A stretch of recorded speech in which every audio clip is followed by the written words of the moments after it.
Hi hello friends, ఈరోజు వచ్చేసి నా వెహికల్ వీల్ ఎలిమెంట్ ప్రాబ్లం వచ్చింది.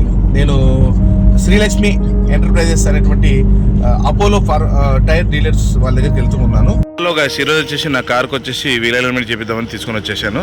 బట్ ఈ వీల్ ఎలిమెంట్ ఎక్కడ ఉందంటే Apollo tyre shop Srilakshmi enterprises దగ్గర తీసుకొచ్చాను. మీకు చూపిస్తాను ఎలా చేస్తారనేది. Please watch and enjoy. నాకు చాలా నచ్చింది. నేను వెహికల్ కొన్నప్పటి నుంచి ఈ రోజు వరకు కూడా వాళ్ళ దగ్గరికి వెళ్తున్నాను.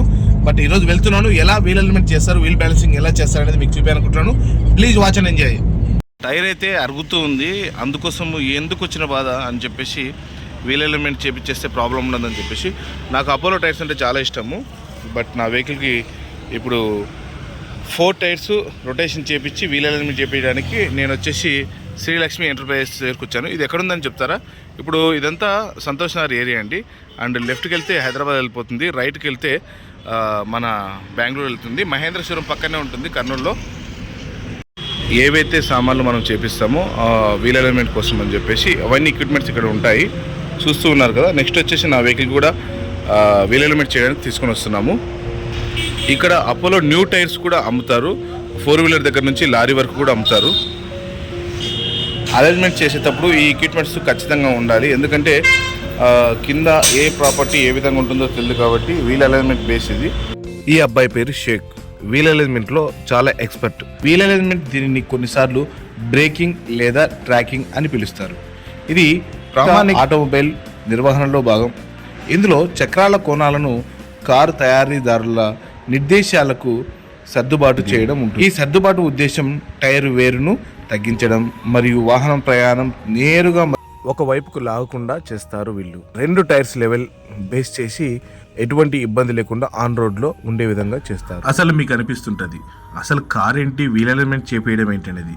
ఫ్రెండ్స్, మీ అందరికీ ఈ వీడియోలో పూర్తిగా వివరించాలంటే ఫస్ట్ కొత్త వాళ్ళైతే సబ్స్క్రైబ్ చేసుకోండి, లైక్ చేయండి, షేర్ చేయండి, కామెంట్ చేయండి. వీల్ అరేంజ్మెంట్ అనేటువంటి కార్యక్రమం ఎందుకు చేపిస్తామంటే, మనము రెగ్యులర్గా డ్రైవింగ్ చేసేటప్పుడు ఆన్ రోడ్ అండ్ గుంతల రోడ్లో కూడా ఎప్పుడు కూడా ల్యాండ్ అనేది భూమి లెవెల్గా ఉండదు, ఒక్కో చోట ఒక్కోలాగా ఉంటుంది కదా. దాన్ని నిర్దేశించే టైర్స్ కూడా అరగడం జరుగుతూ ఉంది. నెక్స్ట్ నా వెహికల్ని కూడా వీల్ ఎలిమెంట్ పూర్తిగా చేపించేటప్పుడు చూపిస్తాను, చూడండి. అనుకోకుండా నా కారు వీల్ ఎలిమెంట్ చేపించడానికి వస్తే వాక్స్‌వ్యాగనర్ వెహికల్ వచ్చింది. చాలా అంటే చాలా బాగుంది, నాకు చాలా ఇష్టమైన కలర్ అది. నేను కార్ తీసుకొని ఇప్పటికీ 5 ఇయర్స్ అవుతుంది. నేను ఇక్కడనే ఎప్పుడు కూడా వీల్ ఎలిమెంట్ చేపిస్తాను. చాలా అద్భుతంగా, ఎటువంటి ప్రాబ్లం లేకుండా టైర్ లైఫ్ వచ్చే విధంగా మనకు వీల్ ఎలిమెంట్ చేసి ఇస్తారు వీళ్ళు. ఇక మొదలెడదామా. హైడ్రాలిక్ జాక్ ద్వారా వెహికల్ని లిఫ్ట్ చేయాలి. లిఫ్ట్ చేసి కింద స్టాండ్స్ పెట్టుకోవాలి. స్టాండ్స్ పెట్టుకున్న తర్వాత వీల్కున్నటువంటి క్యాప్స్ని రిమూవ్ చేసేసి ఆ తర్వాత ఏం చేశారంటే ఎయిర్ గన్ అంటే మన ఇక్కడ ఎయిర్ ఉన్నటువంటి పైప్లో నుంచి గన్ తీసుకొని వచ్చి ఇలా గన్ ద్వారా దానికి సంబంధించిన బిట్టుతోనే తీయాలి. కానీ మా మహానుభావుడు ఏం చేశాడంటే దానికంటే కొంచెం చిన్న బిట్టు ద్వారా తీయడంతో అక్కడ బ్లాక్ అయిపోయింది. అది చేసిందే తప్పైనా కానీ పైగా నవ్వుతున్నాడంటే మామూలుడు కాదు ఈ పిల్లుడు. బట్ ఓవరాల్గా మాత్రం ఎక్కడ ఉన్నటువంటి టైర్స్ అక్కడ టోటల్గా క్లియర్ చేసేసుకోవాలి. చూశారు కదా ఆ అబ్బాయి ఏ విధంగా చేస్తున్నాడో. ఎయిర్ గన్ ద్వారా బోల్ట్ కూడా ఎప్పుడైనా కానీ ఇంటూ మార్క్ టైప్లా తీయాలి. తీస్తే ఏమవుతుందంటే ఎటువంటి బోల్ట్ ఇబ్బంది లేకుండా ఉంటుంది. చెప్పా కదా, వాడు చేసిన తప్పుకు టింగ్ టింగ్ టింగ్ టింగ్ అని కొడుతూనే ఉన్నాడు. ఓకే ఫ్రెండ్స్, మామూలే, పని నేర్చుకునేటప్పుడు ఏదైనా కానీ సరదాగా ఉండాలి. ఈ కుర్రోడ్ అయితే ఫ్రంట్ టైర్ చాలా బాగా తీశాడు, కానీ బ్యాక్ టైర్ మాత్రం కాలుతో కొట్టి కొట్టి కొట్టి కొట్టి కొట్టి కొట్టి కొట్టి కొట్టి అలసిపోయిన తర్వాత సైడ్ కుంటే మళ్ళీ ఒకసారి బ్యాక్ సైడ్ వెళ్ళాను నేను. అరే అట్లా కాదరా, ఇలా కొట్టంటే కొట్టాడు, దబా అని వచ్చేసింది.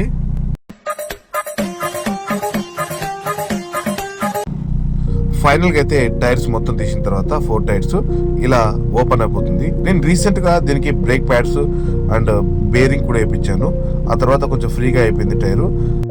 ఎప్పుడైనా కానీ మనం డిస్క్ చేంజ్ చేసుకోవాలి అంటే ఇలా ప్రెస్సింగ్ ద్వారా లోపల ఉన్నటువంటి ఎయిర్ మొత్తం తీసిన తర్వాతనే చేయాలి. అది సైడ్కు పట్టేసి ఉంటుంది కదా, అది ఫ్రీ అయిపోతుంది. ఆ తర్వాత ఈ లిఫ్ట్ ద్వారా మనం టైర్ను ఓపెన్ పైకి లేపి ఆ తర్వాత మనం పాత డిస్క్ని చేంజ్ చేసుకోవడానికి మాత్రమే ఇది ఒక ఆప్షన్.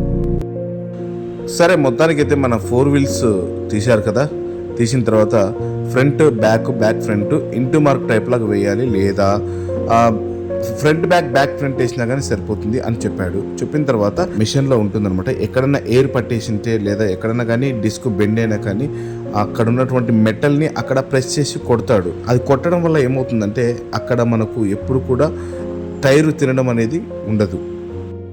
టైర్ తినడం అంటే యాక్చువల్గా టైర్కి వచ్చేసి 4 లేయర్స్ ఉంటాయి. 4 లేయర్స్లో లాస్ట్ లేయర్ 4 లేయర్స్ కరుగుతున్నాయంటే దాని అర్థము లోపల బేరింగ్ ప్రాబ్లం అన్నా అవుతుంది, లేదా వీల్ అలైన్మెంట్ అన్నా చేయకపోవడం అన్నా జరిగింటుంది. కాబట్టి మిడిల్లో తిన్నా కానీ స్టెప్ కొట్టినా కానీ వాటన్నిటికీ సెట్ చేయాలంటే ఇదే that is the correct route position. Tyre తీసుకొచ్చి లెవెలింగ్ అనేది ఉందో లేదో చూసుకోవడానికి ఈ మిషన్ ద్వారా మనకు తెలుస్తుంది. ఫైనల్గా బ్యాలెన్సింగ్ ఎలా చేస్తారో చూశారు కదా. ఆ తర్వాత వీల్ అలైన్మెంట్ అనేది ఎలా చేస్తారో మీకు చూపించాలనుకుంటున్నాను. టోటల్గా 4 టైర్స్ వీల్ బ్యాలెన్సింగ్ అయిపోయిన తర్వాత 4 టైర్లు కూడా ఫిట్ చేయాలి. యాజ్ ఇట్ ఈజ్గా ఎలాగైతే మనం రిమూవ్ చేసామో అలాగనే రిమూవ్ చేసిన విధంగానే ఫిట్ చేయాలి. ఫ్రంట్ బ్యాక్ ఫ్రంట్ లేదా ఇంటూ మార్క్ అన్న వేయొచ్చు. As your issue, as your choice.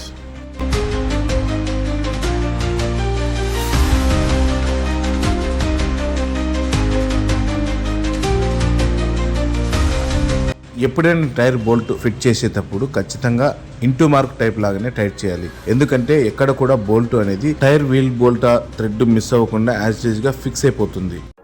నా 4 టైర్లు వీల్ బ్యాలెన్సింగ్ అయిపోయింది. తర్వాత వీల్ అలైన్మెంట్ చేయడానికి కార్ని తీసుకొని వస్తున్నాడు షేక్ టెక్నీషియన్.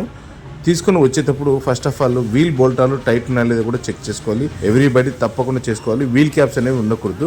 మరి వెహికల్ వచ్చేసి వీల్ బ్యాలెన్సింగ్ అయిపోయిన తర్వాత వీల్ అలైన్మెంట్ కోసం రయ్యమని వచ్చేసింది నా రాజా. ఇలా కారు వీల్ అలైన్మెంట్కి వచ్చేటప్పుడు మిడిల్లో గుంత ఉంది కదా, ఆ గుంతలో మాత్రం దింపకూడదు. గుంతకి లెఫ్ట్ రైట్ మిడిల్ బేస్ చూసుకున్న తర్వాతనే ముందుకు వచ్చేయాలి. వచ్చి రాగానే సర్రని పెట్టడం కాదు, ఇలా ఆ వీల్ అలైన్మెంట్ ప్లేట్ మీద పెట్టాలి. పెట్టిన తర్వాతనే మనకేమవుతుంది, ఎల్ఈడి డిస్ప్లే మీద మనకు కనపడుతుంది. వీల్ బ్యాలెన్సింగ్ ఎంత మెజర్మెంట్లో ఉండాలి ఏంటి అనేది ఈ యొక్క సెన్సార్ ద్వారా మనకు ఎల్ఈడి స్క్రీన్ అనే కార్కు ముందుగా ఉంటుంది, దాంట్లో మనకు కనపడుతుంది.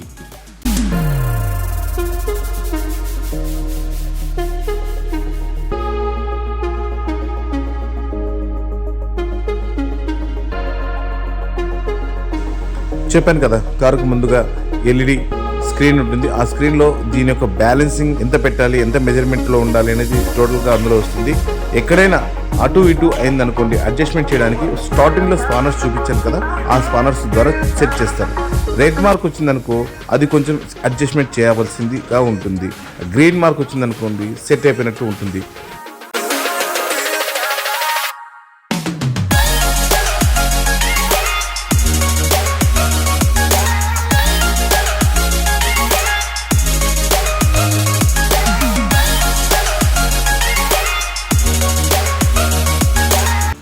వీల్ బ్యాలెన్సింగ్ చేయడం అంటే ఆషామాషి కాదు, వీల్ అరేంజ్మెంట్ సెట్ చేయడం అంటే కూడా ఆషామాషి కాదు. టెక్నికల్గా ఉంటేనే దాన్ని బ్యాలెన్సింగ్ చేయడానికి కరెక్ట్ సెట్ అవుతుంది. అండ్ స్టీరింగ్ కూడా సెంటర్ పాయింట్కు రావాలి, అప్పుడే వీల్ బ్యాలెన్సింగ్ సెట్ అయిపోతుంది. రెడ్ మార్క్ ఉంటే ఇంటూ తప్పకుండా దాన్ని అడ్జస్ట్మెంట్ చేయాలి, గ్రీన్ మార్క్ ఉంటే యాజ్ ఏ ఓకే అని అర్థం.